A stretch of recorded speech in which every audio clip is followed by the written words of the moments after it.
الرحمن الرحیم، السلام علیکم۔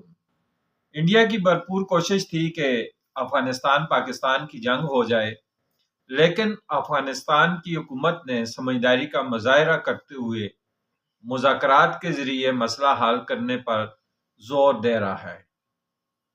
کابل انتظامیہ کو سمجھ آ گئی ہے کہ پاکستان کے ساتھ پنگا موت کا پھندا ہے۔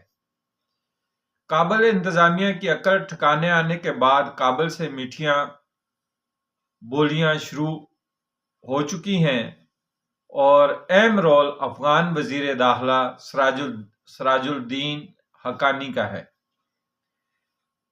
ٹی ٹی پی کو کنٹرول کرنا افغان میزبانوں کی ذمہ داری ہے کہ اپنے مہمانوں کو سمجھائے۔ پاکستانی حکومت نے واضح کر دیا ہے کہ ون آئٹم ایجنڈے پر بات ہوگی اور وہ ہے ٹی ٹی پی کے خلاف ایکشن، اور افغان حکومت ایکشن نہیں لیتی تو پھر پاک فوج آپریشن کے لیے تیار ہے۔ حقیقی آزادی کا وقت آ گیا ہے۔ کچھ سیاستدان کھوکھلے آزادی کے نعرے لگاتے تھے اور کہتے تھے کہ کیا ہم غلام ہیں؟ وہ بالکل غلام تھے، بلکہ اپنے بچے بھی گروی رکھائے ہوئے ہیں۔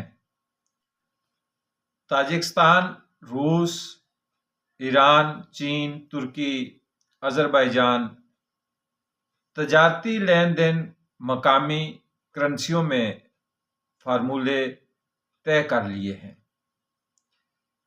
امریکی ڈالر چند ماہ تک اپنی ویلیو برقرار نہیں رکھ سکتا۔ مختلف ممالک نے ارادہ کر لیا ہے کہ مزید امریکہ کے زیر سایہ نہیں رہیں گے۔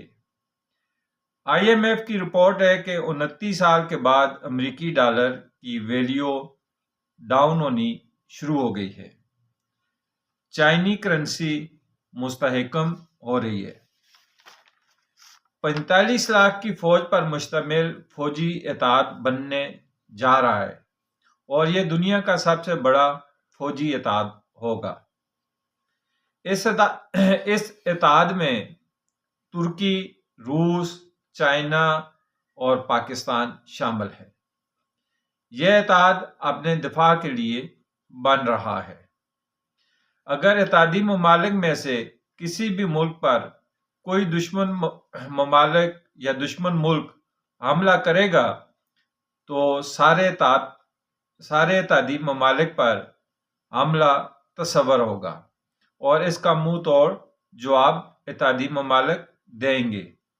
اس وقت افغانستان ماتم کر رہا ہے کہ پاکستان واہانہ کوریڈور پر قبضہ کرنے کی تیاری کر رہا ہے، اور بعض خبریں گردش کر رہی ہیں کہ پاکستان کے جو کمانڈوز ہیں انہوں نے خوست اور واہانہ کوریڈور پر قبضہ کر لیا ہے۔ بہرحال یہ ابھی جو ہے نا افواہیں گردش کر رہی ہیں، ابھی حقیقت کا کسی کو پتہ نہیں۔